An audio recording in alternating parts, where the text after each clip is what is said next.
Today's topic is applications of the tangent ratio. And when we see the word application, that usually tells us that these are all word problems. Today is May 7th, so that's the date you can use at the top of your notes. And our notes are only 2 pages long today, so they're pretty short.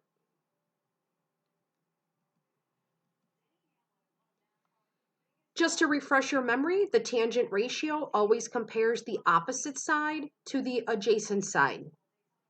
All of your problems today should result in a tangent ratio. If you set it up and you see cosine or sine, then you do have something labeled incorrectly, and we need to fix the diagram before we start the process. Also, to recall, yesterday we said that the angle of elevation is equal to the angle of depression. The angle of depression is outside the triangle, and it's not usable when it's there. But because it's alternate interior, we're going to convert it to an angle of elevation. So angle of elevation is typically at the bottom of the triangle. It's the line of sight when you look up at an object.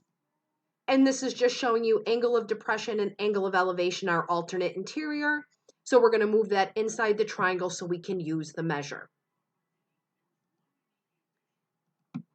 When we do word problems, it's extremely important for you to make a diagram that models the situation. Because this is trig, we know that it will definitely involve a right triangle. Some of the values will be provided, others will have to solve for. Once we've drawn an appropriate diagram, we want to realize what's there and then select our correct trig function based on what we see. And ultimately, we're going to sub in the pieces we know and solve for our missing side or angle. Making the diagram is probably the hardest part of this entire assignment, trying to figure out where everything goes. In example 1, they want us to find to the nearest degree the measure of the angle of elevation of the sun when a vertical pole 6 meters tall casts a shadow 8 meters tall. So first of all, we know we have a right triangle, so let's draw a picture. We're looking for the angle of elevation, so we're technically on the ground looking up. I'm going to use the variable x to represent my angle of elevation. You can also use theta. If you have a vertical pole, we know that that is perpendicular to the ground, so that's this tall side on the triangle. And a shadow is typically on the ground, so that's 8. Based on my setup, if I'm here at angle x, 6 is opposite and 8 is adjacent. So that does confirm that I have a tangent ratio. With the angle missing, it's tangent of x equals opposite over adjacent. When you're looking for the angle, we want to activate our inverse function. On the iPad, you're going to hold down the tangent key and slide your finger up to inverse tan. And then the ratio and x switch sides. At this point, we're just going to put it into the calculator. I would tack on a decimal either to the 6 or the 8 so that it returns a decimal answer. So x is approximately 36.8699. The directions say to round to the nearest degree, so we'll make that a 37-degree angle of elevation.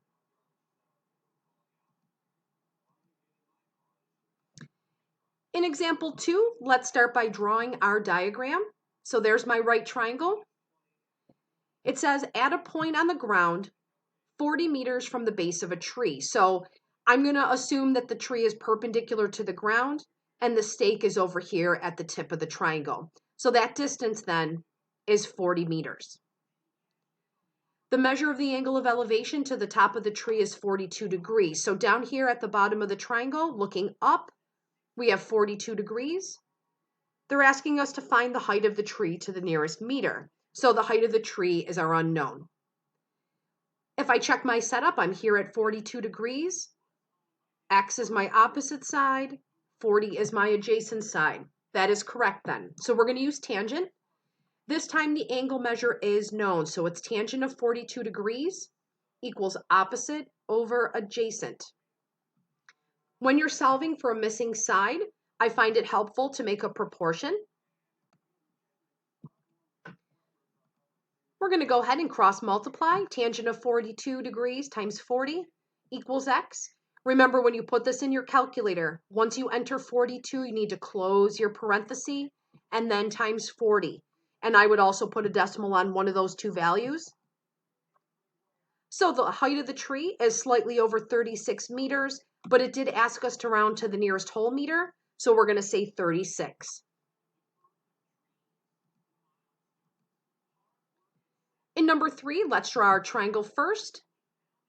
It says from the top of a lighthouse. So lighthouses are really tall. That's going to be my vertical distance here. And it's 165 feet above sea level. So I'm going to label that vertical distance 165. The measure of the angle of depression. Okay, when it's depression, that means I have a horizontal line of sight from the top of the lighthouse, and it's outside the triangle. That angle of depression is 35 degrees. We're going to swap it and make it an angle of elevation inside the triangle. And they want us to find to the nearest foot the distance from the base of the lighthouse to the boat in the water. So that is this distance down here at the bottom of the triangle. If I double check from 35 degrees, we have opposite and adjacent. So my setup is correct. We have tangent of 35 degrees equal to 165 over x.